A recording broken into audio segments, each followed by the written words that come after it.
இயேசு கிறிஸ்துவின் நாமத்தில் உங்கள் யாவரையும் அன்போடு கூட வாழ்த்துகிறேன். இன்றைக்கு நாம் தியானிக்க போகிற தலைப்பு காணப்படாத ராஜ்யமே காணப்படுகிற உலகத்தை ஆளுகிறது. The unseen kingdom rules the visible world. வசனம் எபிரேயர் 11:3.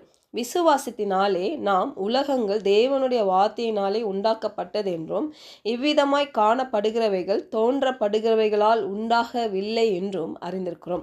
இந்த வசனத்தை நான் டிபிடியில் படிக்கிறேன். விசுவாசத்தின் மூலமாக தேவனுடைய வார்த்தையால் இந்த பிரபஞ்சம் உருவாக்கப்பட்டது என்பதை நாம் புரிந்து கொள்ளுகிறோம். ஆகையால் இன்று காணப்படும் எல்லாவற்றும் காணக்கூடிய பொருட்களிலிருந்து உருவாக்கப்படவில்லை. ஹல்லேலூயா. அப்போ தேவன் சிருஷ்டித்த ஒவ்வொரு காரியமும் இந்த பூமியில் ஏதோ ஒரு காணக்கூடிய ஒரு பொருளில் வைத்து உருவாக்கப்படலை. அது தேவனுடைய வார்த்தையால் உருவாக்கப்பட்டது. இன்றைக்கு அநேக விஞ்ஞானிகள் கண்டுபிடிக்கிறாங்க. என்ன பண்ணுறாங்க? அவங்க ஏதாவது ஒரு பொருட்களை வச்சு தான் அவங்க கண்டுபிடிக்கிறாங்க. ஆனால் தேவன் பாருங்க வார்த்தையால் இந்த உலகத்தை சிருஷ்டித்திருக்கிறார். பாருங்க, காணப்படுகிற இந்த உலகம் காணப்படாத தேவனுடைய ராஜ்யத்திலிருந்து உருவானது. ஹல்லேலூயா. அப்போது தேவனுடைய வார்த்தையை வெறும் அந்த பேசுகிற சத்தம் கிடையாது. அது அந்த வார்த்தையில் வல்லமை இருக்குது, அதில் ஜீவன் இருக்குது. பாருங்கள், அந்த உருவாக்குற அந்த வல்லமை அந்த வார்த்தையில் இருக்குது. யோவான் 6:63 நம்ம பார்க்குறோம்ல, தேவனுடைய வார்த்தை ஆவியாயும் ஜீவனுமாய் இருக்கிறது. ஹல்லேலூயா. பாருங்கள், தேவனுடைய வார்த்தையை நம்ம விசுவாசமாய் பேசும்பொழுது தான் அதில் ஜீவன் வருகிறது. நம்மளுக்கெல்லாம் விசுவாசத்தின் தந்தை அப்படின்னாலே ஆபிரகாம் தான் நம்ம பார்க்குறோம்ல. ரோமர் 4:17-21 நீங்கள் வாசித்து பார்க்குறப்போ பாருங்கள், 17ஆம் வசனத்தில் இல்லாதவைகளை இருக்கிறவைகளைப் போல் அழைக்கிறோமாய் இருக்கிற தேவனுக்கு முன்பாக நம்ம எல்லோருக்கும் தகப்பனானான். பாருங்கள், அவருக்கு குழந்தை இல்லாமல் இருந்துச்சு. ஆபிரகாம் பாருங்க, அவர் சூழ்நிலையை பார்க்கல, தேவனுடைய வார்த்தையை பற்றி கொண்டார். கடைசியில் பார்த்தீங்கன்னா ஈசாக்கு பிறந்தார். பாருங்க, அதே மாதிரி ஆதியாகமம் 1ஆம் அதிகாரத்தில் நம்ம பார்க்க முடியும். பூமி வெறுமையாகவும் இருளாக இருக்கும் பொழுது தேவன் அவர் இருளை பற்றி அவர் பேசலை. அவர் என்ன சொல்கிறார்? வெளிச்சம் உண்டாக கடவுது என்று சொல்லுகிறார். தேவனுடைய வார்த்தை பார்த்தீங்கன்னா உருவாக்குறது. அந்த இடத்துல வெளிச்சமே இல்லை, ஆனால் வெளிச்சம் உண்டானது. பாருங்கள், 2 Corinthians 4:18 நம்ம பார்க்குறோம். காணப்படுகிறவைகள் அநித்தியமானவைகள், காணப்படாதவைகளோ நித்தியமானவைகள். அப்போது காணப்படுகிறவைகள் அநித்தியமானவைகள். அந்த இடத்துல இருள் தான் இருந்துச்சு, அதுதான் கண்ணுக்கு தெரிஞ்சது. ஆனால் காணப்படாத அந்த வெளிச்சம் எப்படி வந்ததுன்னா, தேவன் வார்த்தையை பேசினார், வெளிச்சம் உண்டாவதாகன்னு சொன்னார், அந்த இடத்துல வெளிச்சம் வந்தது. அப்போது இன்றைக்கு நம்மளுக்கு தேவைகள் அநேகம் இருக்குது, ஆனால் அது நம்ம கிட்ட இப்போ இல்லை. அப்போ அதை நம்ம வேணும்னா கர்த்தருடைய வார்த்தையை நம்ம பேசும்பொழுது அந்த இடத்துல உருவாகிறது. வார்த்தை உருவாக்குறது, இல்லாததை உருவாக்குறது, கொடுக்கிறது. ஹல்லேலூயா. பாருங்க, எசேக்கியேல் 37ஆம் அதிகாரத்தில் நம்ம பார்க்கும்பொழுது உலர்ந்த எலும்புகள் தேவனுடைய வார்த்தையை பேசும்பொழுது அதுக்கு உயிர் பெற்றது இல்லை. அப்போ ஏசாயா 55:11 பாருங்க, அப்படியே என் வாயிலிருந்து புறப்படும் வசனமும் இருக்கும், அது வெறுமையாய் என்னிடத்திற்கு திரும்பாமல். ஹல்லேலூயா. அது நான் விரும்புகிறதை செய்து நான் அதை அனுப்பின காரியம் ஆகும்படிக்கு வாய்க்கும். அப்போ எந்த வார்த்தையும் வெறுமையாய் போவது இல்லை. அப்போ நம்ம பேசுகிற தேவனுடைய ஒவ்வொரு வார்த்தையும் வசனத்திலையும் ஜீவன் உண்டு. அதை நம்ம முதல்ல நம்பணும். பாருங்க, அதை விசுவாசிக்கணும். ஹல்லேலூயா.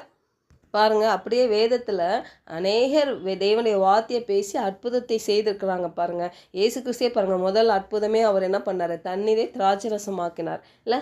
அந்த ஒரு திராட்சை ரசம் உருவாக்குறதுக்கு பல ஆண்டுகள் ஆகுமா பாருங்கள். ஆனால் அந்த சம பொழுதுலே அந்த தண்ணீர் திராட்சை ரசமாய் மாறினது. அதுதான் அற்புதம். பாருங்கள், நம்ம பாருங்கள், அநேக வேளையில் நம்ம அற்புதத்தை நம்புறது கிடையாது, விசுவாசிக்கிறது கிடையாது. அது எப்படி நடக்கும் இல்லை? அந்த சயின்ஸு அந்த சென்ஸு எல்லாம் போட்டு நம்மளை என்ன பண்ணோம், இந்த கர்த்தருடைய வார்த்தையில் வல்லமை இருக்குதுன்றதை மறக்க வைக்கிறது. அதுதான் இந்த பொல்லாதவனுடைய சூழ்ச்சியே. பாருங்கள், நம்ம மனக்கண்களை குருடாக்கி விடுறான். பாருங்கள், இன்றைக்கு கண்கள் திறக்கப்படட்டும் இயேசுவின் நாமத்தினால. அற்புதத்தை அதிசயத்தை நம்ம நம்பணும். பாருங்க, நம்ம விசுவாசிக்கணும். ஹல்லேலூயா. அப்போஸ்தலர் 28ஆம் அதிகாரம்லாம் நீங்கள் படிக்கும் பொழுது பவுல் பார்த்தீங்கன்னா சில விறகுகள்லாம் அவர் எடுக்கிறப்போ நெருப்பு கொளுத்துறதுக்கு ஒரு விரியன் பாம்பு அவரை கடிச்சிச்சின்னு பார்க்குறோம். ஆனால் பாருங்கள், அவர் சும்மா கையை உதறி விட்டு அதை அப்படியே கண்டுக்கவே இல்லை. பாருங்கள், ஏன்னா அந்த அளவுக்கு அவருடைய சரீரம் தேவனுடைய வார்த்தையின் வல்லமையினால், தேவனுடைய வார்த்தையின் ஜீவனினால் அது செயல்பட்டு இருந்திருக்குது. பாருங்க, அதே மாதிரி தான் இன்றைக்கு அவருடைய வார்த்தையை நம்ம விசுவாசிக்கும் பொழுது இந்த உலகத்தில் இருக்கிற எந்த நோயும், எந்த வியாதியும், எந்த சத்ருவின் கிரியும் நம்மளை அணுகாது. ஹல்லேலூயா. வேலி எடுத்து பாதுகாத்து கொள்ளணும். ஒரு திருச்சபையை நான் ஒரு சாட்சியாக நான் சொல்கிறேன் பாருங்கள். அந்த போதகர் சொல்கிறாரு, இந்த கோவிட் டைமில் என்னோட சபையில் கிட்டத்தட்ட ஆயிரக்கணக்கான பேர் மெம்பர்ஸ் அதில் இருக்கிறாங்க. அவர் சொல்கிறாரு, இந்த கோவிட் டைமில் என் சபையில் ஒருத்தர் கூட கொரோனாவில் சாகலை அப்படின்னு சாட்சி சொல்கிறாரு. எப்படிப்பட்ட சாட்சி பார்த்தீங்களா? ஏன்னா விசுவாசம். ஹல்லேலூயா. தேவனுடைய வார்த்தை சாதாரணமாக எண்ணிடக்கூடாது. அதில் வல்லமை இருக்குது, அதில் ஜீவன் இருக்குது. நம்ம விசுவாசிக்கும் பொழுது தான் அது ஆக்டிவேட் ஆகுது பாருங்கள். இல்லாட்டி அது வரைக்கும் அது வெறும் பேப்பராக தான் இருக்கும். அதை என்னைக்கு அந்த வசனத்தை எடுத்து நம்ம விசுவாசிக்கிறோமோ அந்த இடத்துல செயல்படுகிறது, அது இந்த இடத்துல உருவாக்குறது, அந்த இடத்துல காணப்படாத அற்புதங்கள் அந்த இடத்துல உருவாகுறது. ஹல்லேலூயா. பாருங்கள், நம்ம சூழ்நிலைகளில் ஒருவேளை பலவீனமாக இருக்கலாம், மெடிக்கல் ரிப்போர்ட்டு எதிர்மறையான காரியங்களில் இருக்கலாம், இல்லை பொருளாதார நிலையில் ஒரு பிரச்சனைகள் சந்திப்புகளாக இருக்கலாம், குடும்ப பிரச்சனையாக இருக்கலாம். எதுவாக இருந்தாலும் அந்த அந்த சூழ்நிலையில் அந்த தேவனுடைய வார்த்தையை பேசுங்க. அதில் வல்லமை இருக்குது, அதில் அற்புதம் இருக்குது, அதில் தெய்வீக அந்த சொல்யூஷன் இருக்குது பாருங்கள். விசுவாசம் என்பது பிரச்சனையை பெருசாக பார்ப்பதல்ல, அது தேவனுடைய வார்த்தையை அதிகாரமாய் உரிமையாக ஏற்றுக்கொள்வது. ஹல்லேலூயா. ஏன்னா தேவனுடைய வார்த்தையை தான் நம்ம அடையாளத்தையும் நம்ம எதிர்காலத்தையும் ஆசீர்வாதத்தையும் அது ஏற்கனவே இயேசு கிறிஸ்து சிலுவையில் அறிவிக்கப்பட்டு விட்டது. அதை நம்ம விசுவாசிக்கணும். இன்றைக்கி நான் பழைய மனுஷன் இல்லை, நான் புதிய சிருஷ்டி, நான் கர்த்தருடைய வார்த்தையினால் உருவாக்கப்பட்டிருக்கிறேன். நான் கர்த்தருடைய வார்த்தை தான் என்னுடைய அடையாளம். ஹல்லேலூயா. சமீப காலமாக எனக்கு ஒரு பலவீனம் பாருங்கள். நான் ஜெபிக்கும் பொழுது கர்த்தர் இடைப்பட்ட ஒரு காரியம், அதை பெருசாக பார்க்காத, அந்த பலவீனத்தை பெருசாக பார்க்காத, நீ உனக்குள்ளே இருக்கிற ஆவியானவர் பெருசாக பாரு, உனக்குள்ளே இருக்கிற தேவனை பெருசாக பாரு சொன்னார் பாருங்க. நம்ம ஆவிக்கிற வாழ்க்கையில் நடக்கிறப்போ நம்ம சூழ்நிலைகளை குறித்து நம்ம ஜெபிக்கும் பொழுது கர்த்தர் அற்புதமாய் ஒவ்வொருத்தருக்கும் ஒவ்வொரு விதமாய் தேவன் பதில் கொடுப்பார். ஹல்லேலூயா. ஜெபிக்கலாம். பரலோக தகப்பனே, இந்த காலை வேளையில் எங்களோடு நீர் இடைப்பட்டதுக்காக உமக்கு நன்றி செலுத்துக்கிறோம் கர்த்தாவே.